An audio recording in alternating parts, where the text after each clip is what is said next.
অনেক অনেক অনেক অভিনন্দন ভারতীয় টিমকে। আর আপনারা কি দেখলেন তো? আবারও আরেকবার প্রমাণ হলো কখনো আশা ছাড়তে নেই। শুধু বিশ্বাস নিয়ে লড়ে যেতে হয় যে জিতবই। যে ম্যাচের রান খুব কম, বারবার মনে হচ্ছে না আর হবে না, কিন্তু শুধুমাত্র একটা ডট বল, একটা উইকেট গোটা গল্পের মোড় ঘুরিয়ে দিতে পারে। তাই আমি আপনাদের বারবার বলি, never never lose your hope, just believe in the immense power of the universe.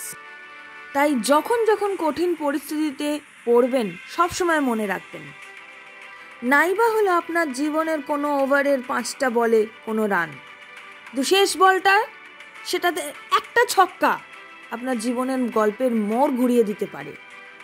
একটা উইকেট, একটা ডট বল আপনার জীবনের মোড়কে ঘুরিয়ে দিতে পারে। তাই হারার আগে কখনো হেরে যাবেন না। নিজের ওপর বিশ্বাস রাখবেন, ইউনিভার্সের পাওয়ারের ওপর বিশ্বাস রাখবেন, আর লড়াইটা চালিয়ে যাবেন। দেখবেন ঠিক একটা সুযোগ আসবেই ঘুরে দাঁড়ানো, আর জিত আপনার হবেই। ভালো থাকুন।